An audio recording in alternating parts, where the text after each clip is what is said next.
Invité de ce talk élection, Céline Caudron, bonjour. Bonjour. Alors vous êtes tête de liste aux européennes du parti La Ligue communiste révolutionnaire, C'est ça. Qui est un peu l'équivalent du parti d'Olivier Besancenot en France. Voilà. Vous êtes également associé pour ces élections avec le PSL, le Parti socialiste de lutte. Alors expliquez-nous un peu, c'est quoi la lutte communiste révolutionnaire en Belgique ? Bon, c'est-à-dire qu'on est deux organisations anticapitalistes qui se présentent sur la même liste pour les élections européennes. Et en gros, ça veut dire que nous, on conteste le système dans lequel on vit maintenant, parce qu'on estime que c'est ce système qui est responsable de la crise actuelle, et que la seule solution pour sortir de la crise, c'est de sortir de ce système. On ne se satisfait pas des demi-mesures, en fait, que tous les gouvernements sociolibéraux nous promettent pour le moment. Et on pense qu'il faut des mesures plus radicales pour qu'on puisse construire une société qui soit là pour répondre aux besoins sociaux et aux nécessités écologiques. Vous partagez un peu les idées d'Olivier Besancenot que vous essayez de faire passer en Belgique ? C'est ça, donc on va mener une campagne anticapitaliste en Belgique, mais avec les autres formations anticapitalistes d'Europe, notamment le NPA français d'Olivier Besancenot. Oui, le nouveau parti anticapitaliste. Voilà, on dit beaucoup de fois le mot là, anticapitaliste, mais ça dit bien ce que ça veut dire, quoi. On est contre le système qui est là pour proposer autre chose, parce que ça aussi on doit le dire dans notre campagne, on n'est pas contre tout, on veut créer une autre Europe, une Europe des peuples, une Europe solidaire, qui soit là pour autre chose que ce qu'on est en train de vivre maintenant. Alors le PSL, le Parti socialiste de lutte, oui. C'est quoi exactement ? Par rapport à la LCR. C'est ça, c'est une autre organisation. Donc, pour celles qui connaissent un petit peu les nébuleuses de la gauche radicale, on comprend vite que voilà, il y a beaucoup de petites organisations. Et donc, on n'est pas d'accord sur tout, par exemple, sur le statut que devrait avoir la lutte féministe, la lutte écologiste dans l'émancipation des peuples et des sociétés, en fait. Mais par contre, on a beaucoup de points communs sur notre programme. C'est ce qui nous permet de nous mettre ensemble aux élections européennes, parce qu'on a la même analyse de cette Europe. Et puis aux élections régionales à Bruxelles, notamment, là, il y a toute une série de petites listes d'extrême gauche qui se sont associés pour former un seul parti, en tout cas une seule liste en région bruxelloise. Il y a également le Parti communiste qui s'est intégré. Donc là, vous avez fini par vous mettre d'accord ? Oui, donc pour les élections régionales, on est avec le Parti communiste et le Parti humaniste aussi. Donc là, c'est aussi des enjeux différents, parce qu'il n'y a pas la question de l'Europe qui se pose au niveau des élections bruxelloises, et c'est aussi les militants du PC, du PH, du PSL et de la LCR, on milite ensemble à Bruxelles sur le même terrain, donc on se connaît depuis longtemps, et c'est aussi plus facile de porter un programme commun pour des élections avec des enjeux régionaux. Alors vous écoutez, on a l'impression d'avoir Olivier Besancenot en face de soi. C'est un modèle pour vous ?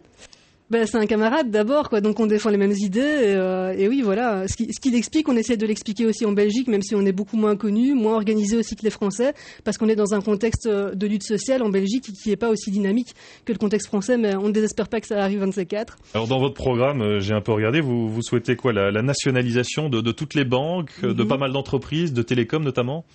Oui, donc pour nous, la question de la nationalisation, donc de la récupération des services en fait dans le cadre du public, qui soit contrôlé par les travailleurs et la population, c'est une nécessité en fait si on veut justement pouvoir satisfaire les besoins sociaux. Et dans le cadre des banques, c'est aussi impératif quand on voit la crise actuelle, comment elle a été créée.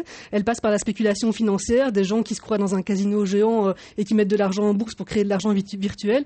Tant qu'on laisse le système banquier et financier aux mains d'individus en fait qui cherchent leur propre profit à maximiser le plus vite possible, on court tout de suite à la catastrophe. C'est pour ça qu'on est anticapitaliste. On est contre ça pour faire un truc qui soit contrôlé par les gens. Donc ça veut dire public, sous le contrôle démocratique de la population. Alors la lutte contre le capitalisme, c'est très à la mode depuis la crise financière, et notamment même au Parti socialiste qui axe sa campagne au niveau européen sur la lutte contre le libéralisme. Vous n'êtes pas tenté plutôt d'aller dans un parti qui est au pouvoir et où vous auriez peut-être plus de facilité pour changer les choses, pour faire valoir vos idées ? Mais les partis sociaux-libéraux, moi je dirais qu'ils sont au pouvoir comme les partis socialistes, c'est eux qui ont mené... C'est un parti libéral, le PS, selon vous ? C'est-à-dire quand on voit les politiques qu'ils mènent, le PS était dans les gouvernements depuis 20 ans en Belgique, et depuis 20 ans, on a que des politiques qui privatisent les services publics, qui démantèlent la sécurité sociale, qui cassent le droit du travail. Ça vient aussi des directives européennes, mais c'est appliqué concrètement en Belgique par des gouvernements belges auxquels participe le PS. Donc nous, on veut rien avoir à faire avec ces gens-là, on veut autre chose que ce qu'ils font là. Pourquoi ? Ils sont pas fréquentables ? Ils sont pas de gauche ? Mais non, ils ont leur convictions, mais c'est pas les nôtres, quoi. Nous, on veut changer de système et eux, ils veulent aménager le système. C'est ce qu'ils proposent avec leur réforme. Donc vous êtes révolutionnaire. Voilà, en gros. Et la révolution, quoi ? Vous allez sortir dans les rues, alors, ça, brûler c'est aussi... les voitures ? Ouais, en fait, dans ce qu'on propose, on a un programme avec des mesures d'urgence qu'on voudrait imposer tout de suite parce que c'est urgent, mais aussi on insiste beaucoup sur la nécessité des résistances et des luttes sociales. Donc pour nous, on pense pas que c'est juste en étant dans le Parlement qu'on pourra pousser les politiques à gauche et améliorer la société. On pense que c'est d'abord par les luttes sociales dans l'action collective en rue. Donc on encourage les luttes lutte à l'échelle internationale et européenne. C'est pour ça qu'on travaille avec les copains des autres pays aussi. Ça dit, pour le moment, vous n'avez pas cassé de vitre ici à Bruxelles. Enfin, tout va bien. Oui, tout va bien. C'est pas encore à l'ordre du jour. Ben ouais, quand on parle des cassages dans les manifestations, par exemple, j'étais à Strasbourg il y a pas longtemps, il y a eu le sommet de l'OTAN, et c'était une manifestation qui était autorisée, et la police a fait c'était vraiment honteux parce qu'ils ont bloqué tous les accès à la manif autorisée, donc concrètement, on n'a pas pu manifester. Les seuls qui sont passés, c'est les casseurs qui ont tout pété, puis on a parlé que d'eux à la télé. Et donc on utilise aussi la violence qui se produit dans les manifs pour mettre une étiquette sur les manifestants, mais cette violence, on oublie de dire qu'elle est provoquée par la politique répressive et sécuritaire qui est mise en place par les États. Pourquoi il y avait de la police partout à Strasbourg? On aurait pu manifester pacifiquement si on nous avait laissé passer, quoi. Alors on a compris que le PS c'était pas votre tasse de thé. Écolo qui est quand même moins associé au pouvoir, là non plus, vous n'avez pas de point commun? C'est-à-dire qu'on a dans notre programme aussi une grosse partie sur l'écologie, parce que dans la crise actuelle, on est aussi dans une crise climatique. Donc pour nous, l'écologie, c'est quelque chose de très important, mais pas l'écologie que fait Écolo. Parce qu'Écolo laisse trop de place, à notre avis, au privé dans les solutions écologiques qu'il propose. Nous, ce qu'on dit, c'est que, par exemple, c'est aussi important, encore une fois, dans le cadre des services publics, d'avoir un service public européen de l'énergie, par exemple, de la production de l'énergie jusqu'à la distribution de l'énergie, que ça soit contrôlé par la population. Même chose pour les transports au niveau européen, il y a moyen d'organiser ça au niveau européen pour développer le transport en train, par exemple, pour plus devoir faire des vols par avion sur des courtes distances, etc.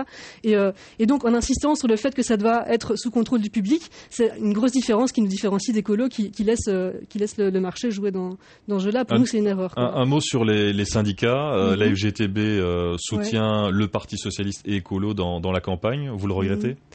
C'est-à-dire au niveau du syndicalisme, effectivement, quand on voit les réactions qu'il y a pour le moment à la crise, c'est des réactions assez timides. Les directions syndicales sont assez muettes et on le regrette. Par contre, on souligne la qualité de la campagne anticapitaliste de la FGTB wallonne. Ça, c'est important d'avoir ce genre de discours-là. Mais bon, nous, on insiste sur le syndicalisme de combat. C'est-à-dire qu'en tant que travailleur, en tant qu'affilié dans les entreprises, en tant que délégué, c'est à nous à mener les luttes sociales. Et donc, parfois, quand la direction est un peu trop molle, il faut pas hésiter de la dépasser. Et c'est comme ça qu'on fait avancer les choses. Il faut séquestrer les patrons, selon vous, ou c'est exagéré? C'est-à-dire c'est une forme de lutte. Quand on impose des astreintes aux gens qui font des piquets devant leurs entreprises, quand on attaque le droit de grève, parfois il ne reste plus que la séquestration de patrons comme moyen de lutte. Donc c'est une forme de lutte comme les autres. Moi, je la condamne pas comme ça, quoi. Pour ces élections, vous espérez décrocher un siège dans l'un des parlements, que ce soit régional ou peut-être européen, on ne sait jamais. Bon, pour le Parlement européen, je crois que ça va être chaud parce que si on a bien compris, il faut 8 ou 12%, je pense, pour être élu. Donc, à mon avis, ça va être compliqué. On peut un peu ramer, ouais. Et peut-être aux élections bruxelloises parce qu'effectivement, on est un peu plus connu aussi dans la région de Bruxelles. Et puis, il n'y aura qu'une liste d'extrême gauche, là. Non, il y aura aussi d'autres listes à côté. Bon. C'est pas si simple. C'est pas simple, l'extrême gauche. En tout cas, merci beaucoup d'être passé dans ce studio. Je rappelle donc, puisqu'il y a beaucoup de listes de votre courant, que vous êtes tête de liste pour les élections européennes, donc tête de liste LCR-PSL, c'est juste. Oui. Merci beaucoup, en tout cas, Céline Caudron, d'avoir accepté cette interview. Quant à nous, on se retrouve très bientôt.